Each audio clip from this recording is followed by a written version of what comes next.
You were told a simple story when you were young. Work hard, and you'll get ahead. Put in the hours, keep your head down, and the money will follow. It's one of the most repeated promises in the modern world. So why is it that some of the hardest working people you know are also some of the most broke? And why do some people who don't seem to work that hard at all end up rich? Let me try to answer that honestly, simply because I think the truth is more useful than the slogan.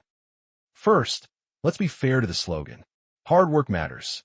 If you do nothing, almost nothing good happens. Effort is the entry ticket.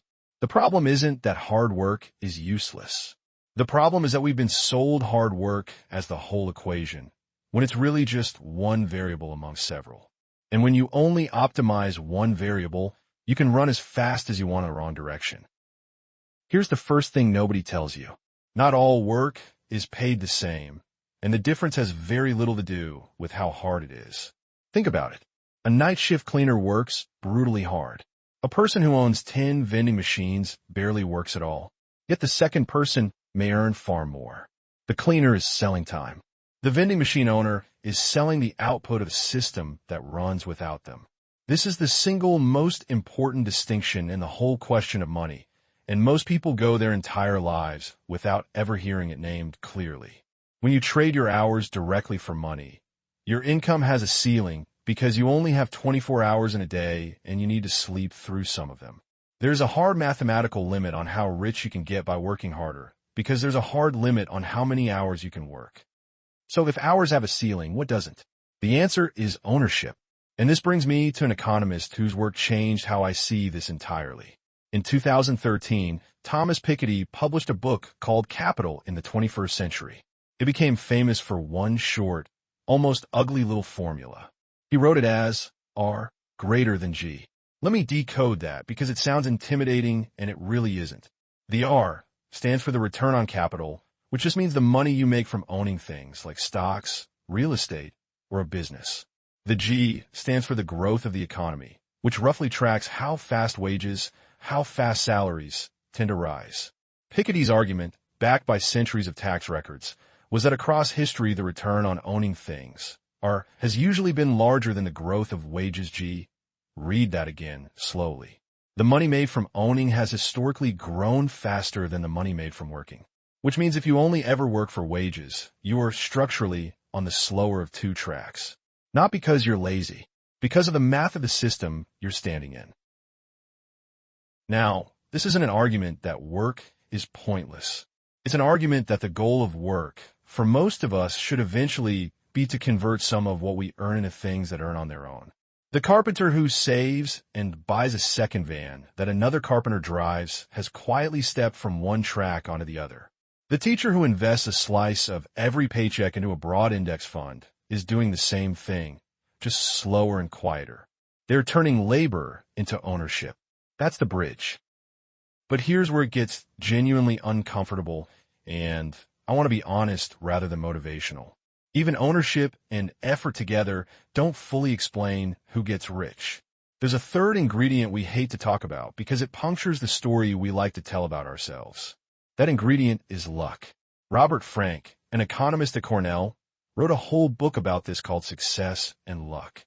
His point is subtle and worth sitting with. In a world where lots of talented, hardworking people are competing for a few big prizes, small random advantages get amplified into enormous differences in outcome. Being born in the right country, in the right decade, to parents who could buy books, meeting the right person at the right time, having a skill that happened to become valuable rather than obsolete. None of that is earned. We just don't see it because the people who intend to remember their effort and forget their luck. It feels better that way. But if you're trying to understand reality rather than flatter yourself, you have to leave room for chance. So what's actually going on when someone gets rich? It's usually some combination of three things. They did work often hard. They owned something that grew while they slept. And they caught a few breaks they didn't fully control. The slogan only mentions the first one. Let me add one more layer because I think it's the most practical of all.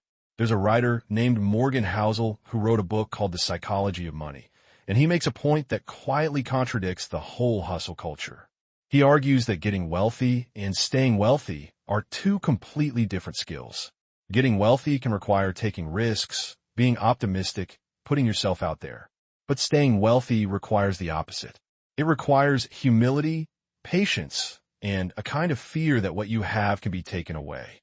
He points out that the real engine of long-term wealth, for ordinary people, isn't a brilliant move or a heroic effort. It's time. It's compounding.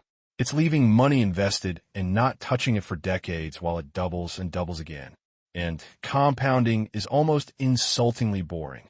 It rewards the person who does very little for a very long time over the person who does a great deal in a frantic burst and then panics and sells. So in a strange way, the hardest worker is sometimes beaten by the most patient one. Effort can actually be the enemy here, if it tempts you to keep meddling. Now let me address the obvious objection, because I can feel it forming. You might be thinking, this all sounds like an excuse not to try. If it's ownership and luck and patience, why bother working hard at all? And that's a fair challenge. Here's my honest answer. Hard work is still how you generate the surplus in the first place. You can't invest money you never earned. You can't buy the second van without the income from the first. You can't be patient with savings you don't have. Effort is what creates the raw material. The mistake isn't working hard. The mistake is believing that working hard is the finish line, when it's actually the starting capital.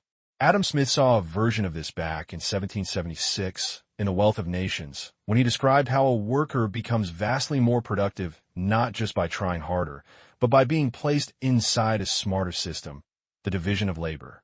The lesson is held for 250 years. Output comes less from raw effort and more from the structure your effort sits inside. A person rowing furiously in a rowboat will never beat a relaxed person in a motorboat. The question was never how hard are you rowing. The question is what are you sitting in? So the honest answer to whether working harder makes you richer is this. Up to a point, yes. Past that point, no. And it can even fool you. Working harder reliably moves you from poor to stable. It rarely, on its own, moves you from stable to wealthy. That second jump almost always involves a shift in kind, not just degree. You stop only selling your time, and you start owning things that earn. You stop measuring your worth by how exhausted you are, and you start measuring it by what your money is doing while you rest. And maybe that's the part worth carrying with you. We've built an entire culture around the visible drama of effort, the early mornings, the long nights, the sacrifice we can post about. It feels virtuous, and sometimes it is. But the people who quietly build real wealth are often doing something far less photogenic. They're owning a little more each year. They're being patient when patience is boring. They're staying in the game long enough for time to do the heavy lifting. And they're humble enough to admit that some of what they have, they were simply lucky to receive. So before you decide to just work even harder, it might be worth asking a better question. Not how do I do more, but what am I building? What do I own? And what is working for me even when I'm asleep? Because the goal was never to be the busiest person in the room.